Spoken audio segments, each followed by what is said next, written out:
talking to David Shephard, and we're actually at his wonderful offices in Chiswick Park, which is in London. And so if you haven't been here before, you must come out and see David Shephard.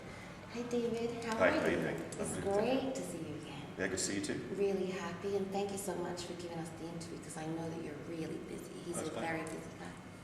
So that's good.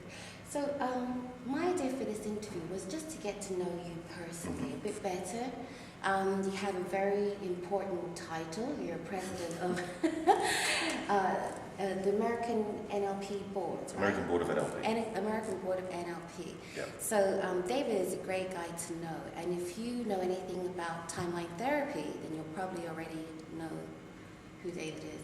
Actually, I was in Cambridge the other day, and I met some friends for drinks, and I was outside, and I ended up speaking to a guy, and he was like, we got talking and stuff, and he's like, can I see your card? And I was like, okay, here. He's like, what do you do? And I told him. And then he gave me his card, and he's like, bam, you know, he's like, I trained in Las Vegas with Tad James. Oh, really? And I thought, small world, we're in Cambridge, right? Yeah. You know, me living in Las Vegas, so, you know, it's incredible. And so I happened to mention to him that I was going to interview you next week, and he was like, oh yes, I know David Shephard and all of this. I'm infamous. So you're very well known. Yeah. Yeah. Yeah, particularly in the the personal development world. Yeah. NLP training world.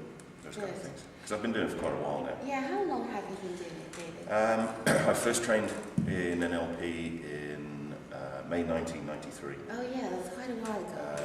And formed the Performance Partnership, my company, during my practitioner training. Oh God. So I phoned How up. come? How did you have the get up and go to do it? I mean, that's a big task, isn't it? Yeah, I mean, I'd been into NLP for quite a while. Okay. I got into NLP first, I think, probably in about 1990. Okay. When I set up my own business, my own management consultancy business. Yeah. And I went on a training course to learn how to become a management consultant. And there was one day it was on NLP, and I'd never heard of it before. Right. Wow, this is fantastic stuff. Yeah. So I spoke to the trainer. I said, are there any books I can get on this? And predominantly at the time, then there was only really two mainstream books.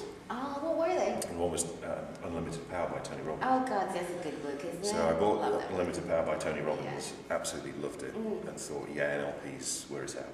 So I started doing some coaching work, and also started doing some NLP sales trainings. Oh, good, yeah. And then in 1993, I decided I'd better be trained in NLP. Yeah, Because okay. I hadn't trained in NLP at this point in time. Yeah. I'd done was read books. Which a lot of people have Yeah, actually, absolutely. and are still out there Yeah. coaching and doing things in NLP. Yeah. Yeah.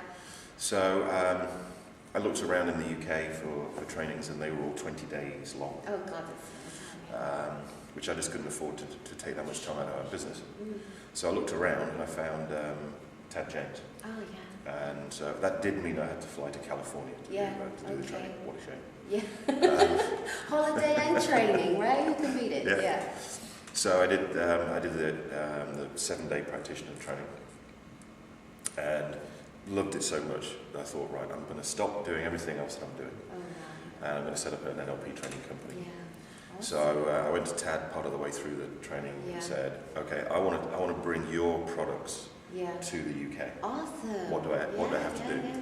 And nobody had ever asked him that before. So Right, he said, exactly. I'll get back to you. And it's a simple question just to ask, right? Yeah. I love it, David. That's fantastic, yeah. So there I was on my practitioner training. Ted said, okay, you're going to have to become a master trainer of NLP, you're going to have to train in timeline therapy, you're going to have to come hypnosis, you're going to have to come over, do my trainings in Hawaii now. So, that's even worse. Started out with Los Angeles, then to Kona in Hawaii. I set a goal on my practitioner training to be a trainer of NLP within a year. Oh, wow. And almost to the day, I was certified as a trainer of NLP.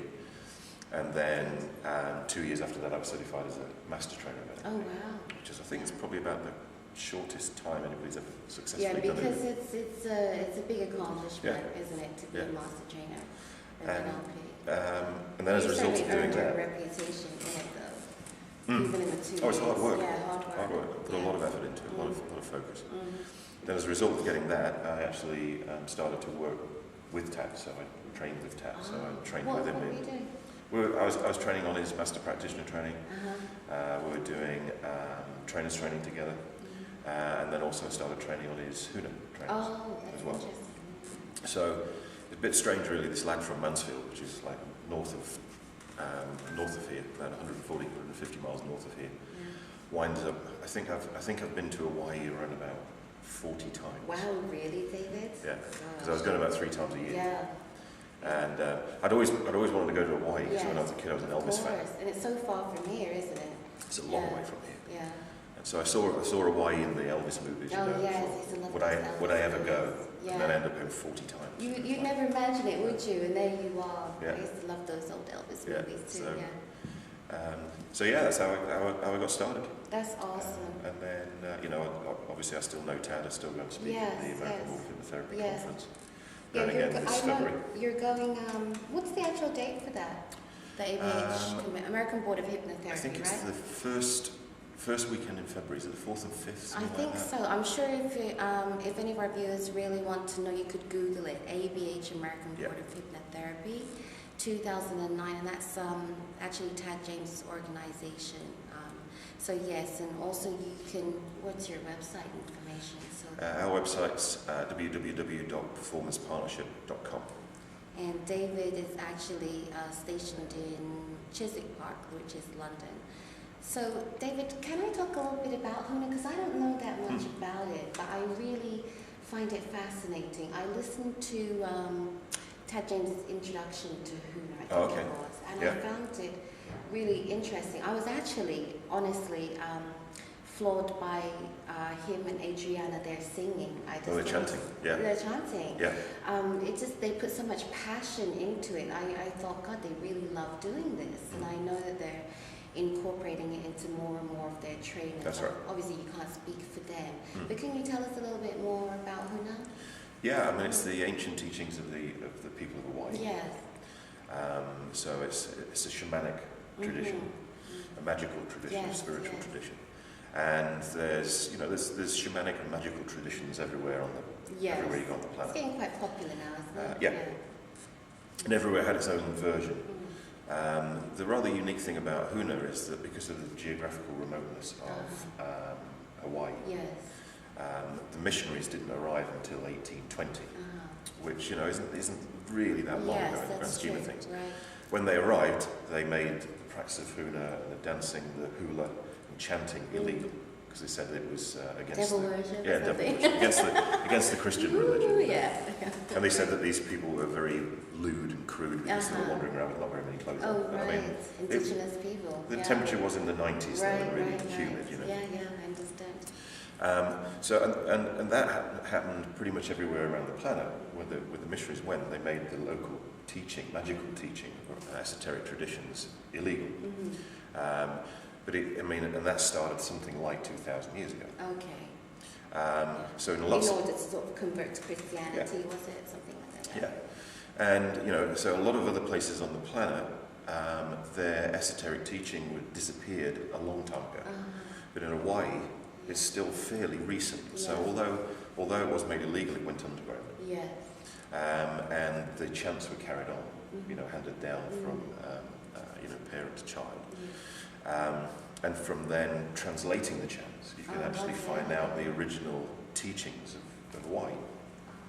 And one of the first people who did that. Kind of like oral storytelling, is it something like that? Yeah. Okay. Yeah.